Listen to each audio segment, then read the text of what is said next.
الحمد لله حمدا كثيرا طيبا مباركا فيه كما يحبنا ويرضى.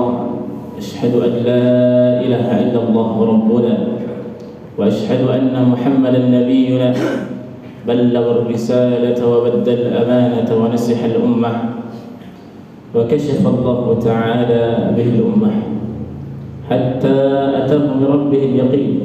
صلوات ربنا والسلام عليه وعلى آله وأزواجه الطاهرين الطيبين ومن تبعه بإحسان إلى يوم الدين.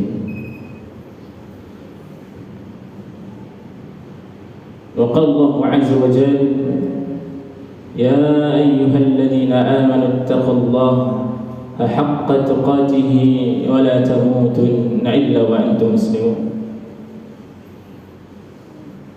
وقال رسول صلى الله عليه وسلم: اتق الله حيثما كنت وأتبع سيئة حسنة تمحوها وخلق الناس بالخلق الحسن.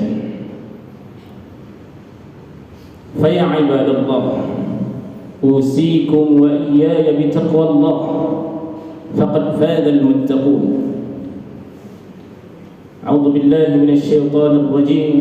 بسم الله الرحمن الرحيم.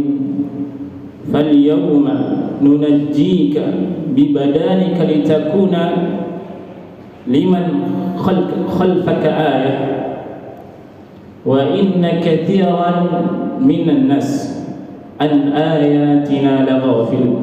صدق الله العظيم. Segala puji bagi Allah, salawat dan salam kepada Rasulullah sallallahu alaihi wasallam, kepada keluarganya, kepada para sahabatnya, dan kepada seluruh kaum muslimin yang masih memegang sunnah Rasulullah sallallahu alaihi wasallam hingga yaumul qiyamah. Jemaah salat Jumat insyaallah dimuliakan Allah Subhanahu wa taala. Dalam salah satu ayat Allah, yaitu Quran surat Yunus ayat ke-92, Allah Subhanahu wa taala mengatakan tentang kisah kematiannya Fir'aun. Kata Allah Subhanahu wa taala, "Fal yawma nunajjika bi badanika litakuna liman khalfaka ayah." Kata Allah Subhanahu wa taala, hari ini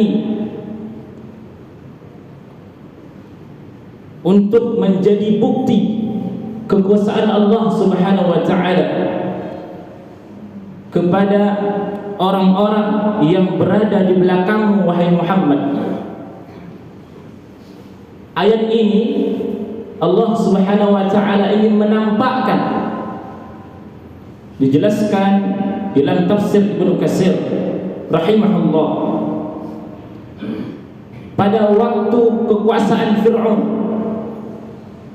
dan ketika dia mati tenggelam, mayatnya belum ditemukan. Orang-orang Mesir belum percaya bahwasanya Fir'aun telah mati, karena dalam pandangan mereka Fir'aun itu adalah Tuhan dalam pandangan orang-orang Mesir. Untuk menampakkan kematian Fir'aun menjadi bukti nyata, Allah Subhanahu wa taala memerintahkan kepada laut untuk mencampakkan Fir'aun ke tepi pantai, agar orang-orang tahu bahwa yang dianggap Tuhan oleh mereka ternyata mati juga. Jemaah dimuliakan Allah Subhanahu wa taala. Ini yang Allah Subhanahu wa taala maksud sebagai salah satu kuasaan Allah Subhanahu wa taala. Litakuna liman khalfaka ayah. Jemaah Jumat insyaallah dimuliakan Allah Subhanahu wa taala. Kemudian Allah Subhanahu wa taala menyambung kalimatnya, wa inna katsiran minan nas an ayatina laghafilun.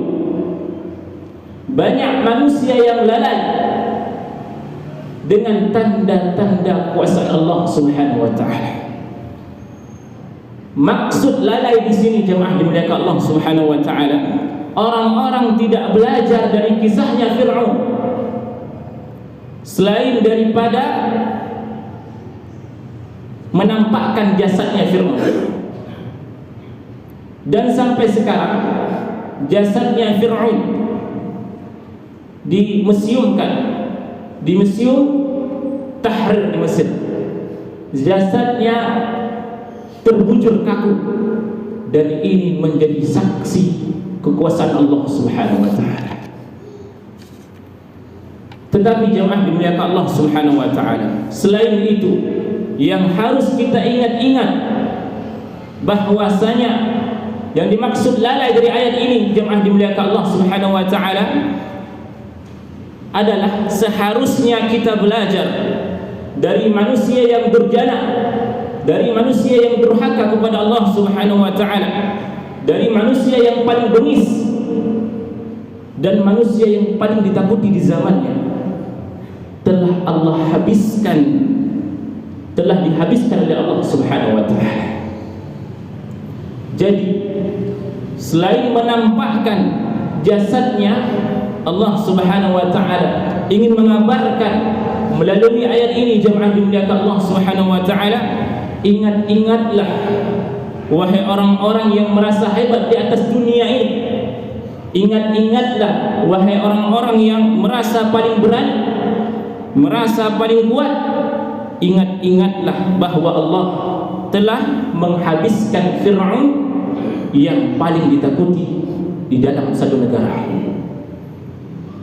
Jemaah dimuliakan Allah Subhanahu wa taala, semua penduduk takut kepada Fir'aun, dan Fir'aun menindas Bani Israel,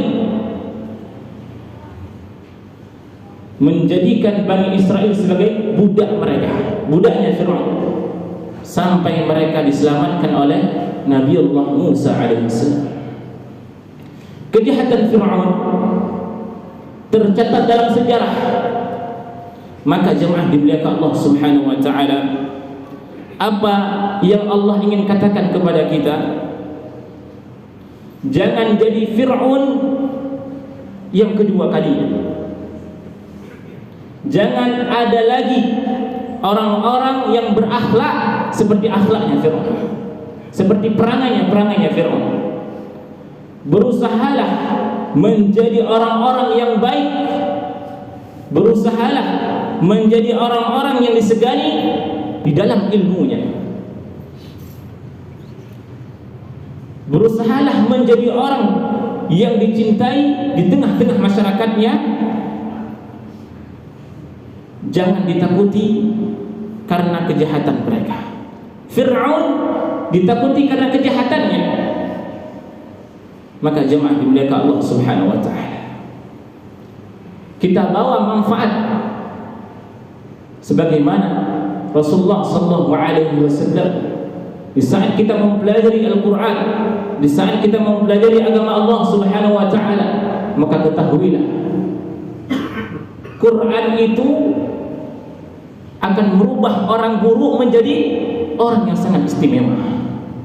Maka dengan Quran ini kita menjadi orang-orang pilihan di antara hamba-hamba Allah yang Allah utus di atas dunia ini, yaitu Rasulullah sallallahu alaihi wasallam.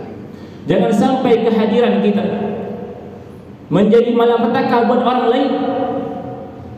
Maka jadikan kehidupan kita sebagai contoh cerminan bagi orang-orang lain.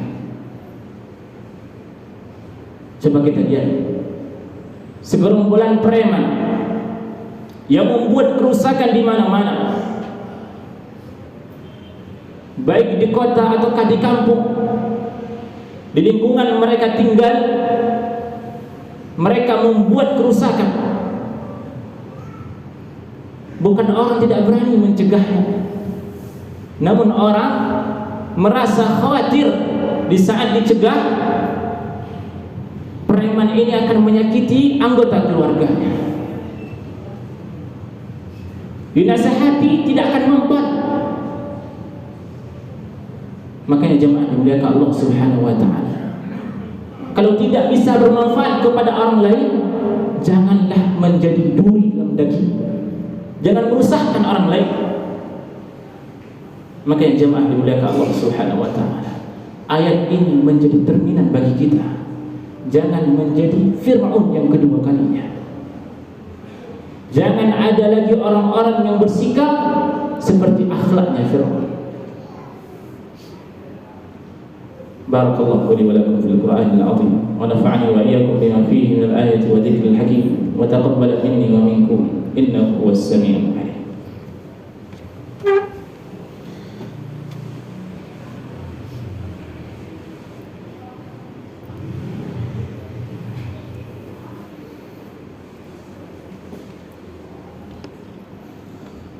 Alhamdulillah alladzi arsala rasulahu bil huda wa dinil haqq liyudhhirahu 'ala ad-din kullihi wa kafa billahi shahida. Wa sallallahu 'ala nabiyyina Muhammad wa 'ala alihi wa sahbihi wasallam. Jemaah salat Jumat insyaallah dimuliakan Allah Subhanahu wa taala. Seburuk-buruk manusia di hari kiamat, kata Rasul sallallahu alaihi wasallam melalui hadis Aisyah radhiyallahu anha, Rasulullah sallallahu alaihi wasallam mengatakan, inna syarran nas manzilatan innallahi yaumal qiyamah. Seburuk-buruk manusia yang nanti di hadapan Allah Subhanahu wa taala di hari kiamat, siapa mereka? Yaitu orang-orang yang ditinggalkan atau orang-orang yang dijauhi oleh teman-temannya, yang dijauhi oleh masyarakat-masyarakatnya. Kata Rasul sallallahu alaihi wasallam, utqa syarrih, yaitu karena buruknya akhlaknya. Itu adalah seburuk-buruk orang, kata Rasul sallallahu alaihi wasallam. Dijauhi oleh orang banyak, dimusuhi oleh orang banyak. Itu adalah seburuk-buruk orang, kata Rasul sallallahu alaihi wasallam. Rasul menyebutkan utqa syarrih. Kenapa mereka dijauhkan? Kenapa mereka orang menjauh darinya? Karena buruknya akhlaknya, buruknya perangainya. Jemaah dimuliakan Allah Subhanahu wa taala, berhati-hatilah. Kalau kita hidup tidak bermanfaat bagi orang lain, paling kurang jangan memberi mudarat kepada orang lain.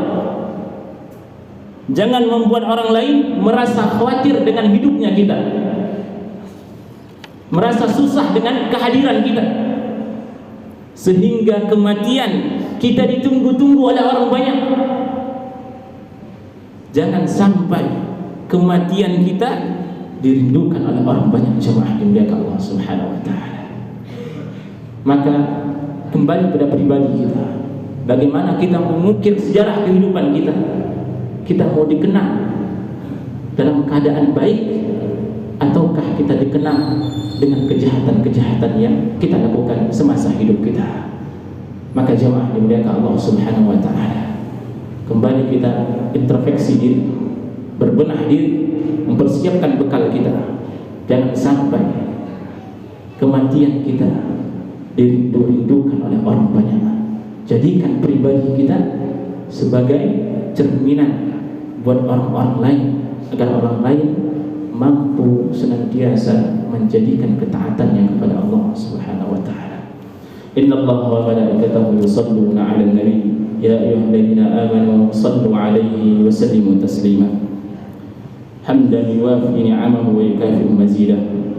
Ya Rabbana lakal hamdu kama yanbaghi li jalalika wajhikal karim wa 'azimi sultanik.